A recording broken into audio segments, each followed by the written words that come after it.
Alright, so it has been a long time since I've given you guys any kind of an update on either the tank or the bird or any of that stuff, and well, frankly, it's because a lot of stuff has been going on. And on the bird front, when I was at work the other day, we had the doors propped open and our delivery crew was bringing some of our new merchandise in, and a parakeet flew straight into our store and smashed into the window. So I have had him for about a week now, and I have been looking everywhere for his owner, and nobody seems to be looking for him. So I'm starting to think that maybe the little bird was just released. Somebody didn't want to deal with it anymore, and they just let it loose into the wild. That's the only thing I can come up with. Either that, or the people are on vacation, and so they don't know that he's gone yet. I'm hoping to find him a home within the next week, but we'll see how that goes, because rehoming things around here is not particularly easy. It's just, there's no renters around here that allow for pets, and so it's really hard to own a pet, and so I can I see why people release animals into the wild, but I also think there is a special place in hell for people who release animals who are domesticated into the wild, especially a budgie into the, like, most ridiculous, temperate, cold. This is not the right environment for a budgie. It will freeze to death or get eaten. Like, humans confuse me. So, aside from crazy bird troubles, which I'll show you the budgie at some point, probably not this video, this one's going to be kind of long as it is, but I will show him to you at some point in the future. But aside from the whole budgie thing, I've had a bit of a fish tank crisis too, so I've been trying to deal with that, because that's always fun. The clownfish, oh god, I've done so many things. I've put this whole tank together like a complete noob, because apparently I was, despite the fact that I've had a saltwater tank before and I really thought I knew what I was doing. Turns out that I was getting by sheer dumb luck, and that I had no idea what I was doing. Probably because I worked at a pet store, and it seems that local fish stores are where you always get the worst advice when it comes to saltwater, and that's exactly what I was going off of. So that's a thing. So my clownfish came down with ick, probably because I got the live rock, I got the twin spot goby, I got Barry, the barnacle blenny, I got all these things from my local fish store, and did not quarantine anything. Like an idiot. I'm like, it's not a big tank, I'm not getting tangs, I'm not getting anything that's too expensive. Why do I need to quarantine? I'm not doing a gigantic system. One day, when I have 500 gallons and a whole room dedicated to filters and stuff, I can go ahead and do a quarantine system. 10 gallon? I don't need that. Yeah, I was wrong. I was very, very wrong. So right now I have the two clownfish, the barnacle blenny, and the twin spot all in quarantine, all getting treated for ick using cupramine by Seachem. Also found out that my copper test kit is garbage and have to order a new one, so that's on its way. Hopefully everything stays in check in the meantime. For the size tank I have, cupramine, basically the way it works is 2 drops per gallon of tank water. I am doing 1 drop per gallon because of somebody who, there was a book I read. Somebody wrote a book about it. It's always worked for him. He spread the word. It's worked for many people around him. So that's what I'm doing. I'm doing half the recommended dose, so that way it kills the ick, but it doesn't kill the fish. So hopefully I'll be able to just maintain my copper levels with water changes and dosing until the new kit gets here in a week. I'm doing 2 water changes a week, so this will be exciting. Trying to deal with it in the meantime. So they're in quarantine, and that was a nightmare. And then my main display is just doing its thing, letting the ick run its course, dying. All the ick is dying, all that good stuff. But the day before I realized I had ick, there was a major coral sale on cultivated reef cultivatedreef.com, which is where I've ordered half my fish and most of my corals. So I bought a bunch of corals, and those just showed up today. And I just learned all about dip treating my corals, because my toadstool leather coral looks like maybe he had some kind of a horrible parasite eating him. He had like this hole in his side, and it was not healing no matter what I tried to do. So I went and talked to local fish store, but I went to talk to this guy named Dean. He is amazing. He's been doing fish, oh god, he has worked for that pet store for maybe, you know, somewhere between 20 and 30 years. And I mean, the pet store is his side job. His main job is going around and maintaining people's saltwater tanks, like in doctor's offices and homes and things like that. You know, rich people who have really big tanks. So he works for them. So saltwater is his life. And he's hardly ever at the pet store. So catching him was fortunate. So I was like, so, Dean, this is what's going on with my tank. And he's like, well, you better get those dips, because it sounds like you have some kind of a parasite trying to live in your coral. And I'm like, of course I do. Why wouldn't I? So I just dipped them in a Bear Complete Insect Killer.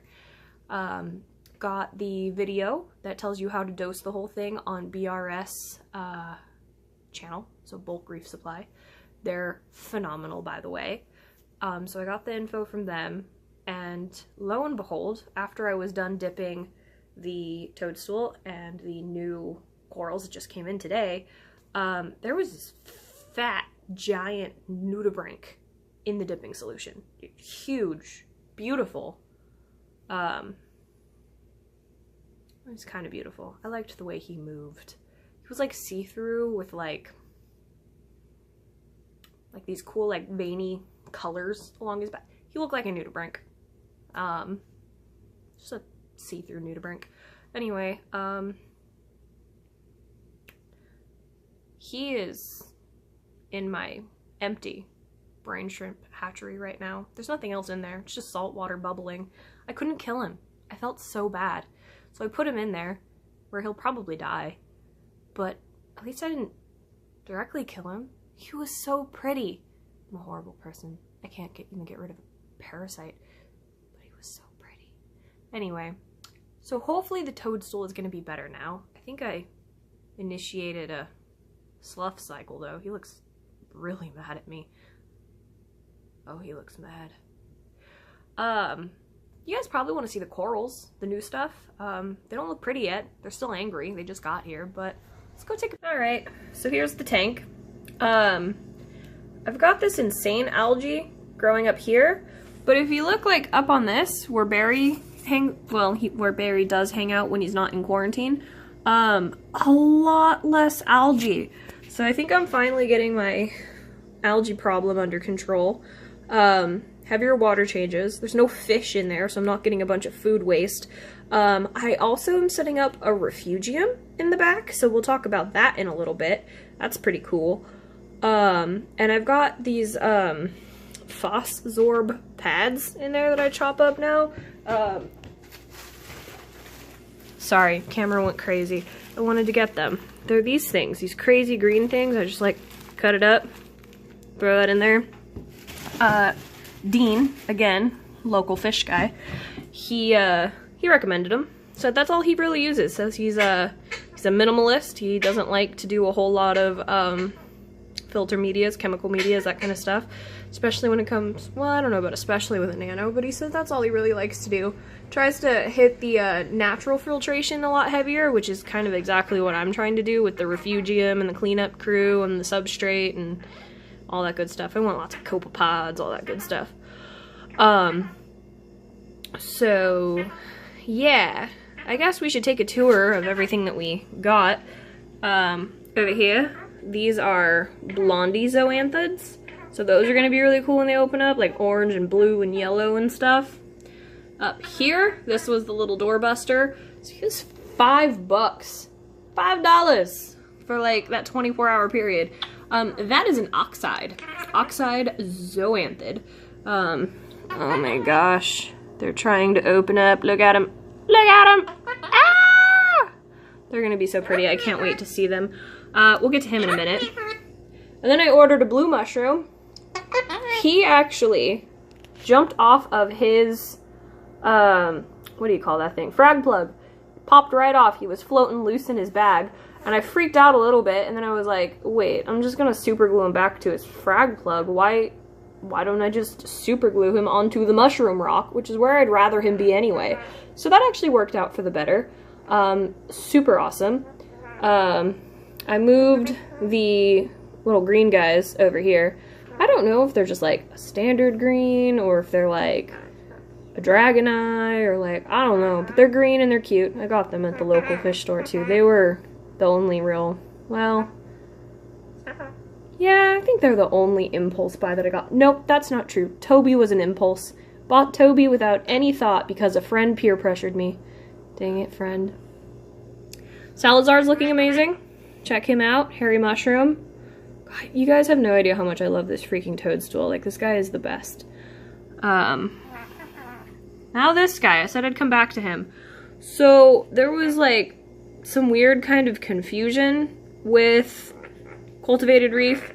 Yesterday I went onto their website and I saw that they had another one of their like doorbuster sales going on. $5 for a freaking Rasta. Do you know how bad I want a Rasta zoanthid? And to get one for $5? I freaked out a little bit. So I was like, hey, so it's a Wednesday and you're shipping me my corals to be here on Thursday? Can't imagine I could still tack on a Rasta, could I? Is it too late? And they were like, well, we have you slated for Friday, so no, it's not too late. And I was like, no, you have me slated for Thursday. And so there was this whole like mild panic. Wasn't too bad. I mean, I was going to be able to make it work. I could have someone be here to get the box. I would just have to, they'd have to sit in the box for a while before I got home from work. Anyway, it turned out they had me confused with somebody else. So all my corals got here at the same time. And then after the whole thing, she's like, also, I threw a free coral into your box.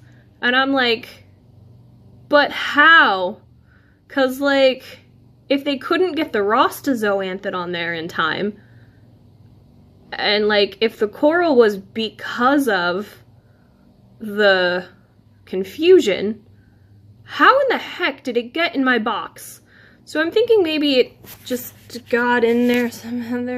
I'm not really sure why they gave me a free coral or how or any of it, but turns out I've got a free Recordia, blue. I wanted to actually buy a rainbow Recordia at some point, but I'll take a free blue one. It's not that far away from a rainbow. And like, worst case scenario, he hangs out, is beautiful for a little bit, and then I like trade him in for a rainbow at some point. I can't imagine I'd do that. I'd probably just love him forever and get a rainbow when I get a bigger tank. I did read an article that I think Google translated for me from another language because the grammar was pretty hard to understand. And it was saying that Recordias are actually an anemone and not a coral, which is also a little terrifying because I don't want any anemones now. My tank is still too new. I started this dang thing in February. Another thing I'm not proud of because really jumped the gun on that one. But anyway, we'll see how he does. He looks happier than anyone else who showed up today, so he should be alright. I hope. Anyway, that's the tank. We'll do a video on the refugium later when it comes together a little better. I have my light and my Chaeto, which the Chaeto is a whole nother story. But this video is pretty freaking long and I don't want to keep going. So we'll do one on the refugium later. That way I can kind of explain what it is, where it's going, all that good stuff. Maybe I'll do it after I get around to ordering the copepods, which will be in a few weeks. Because I'm poor.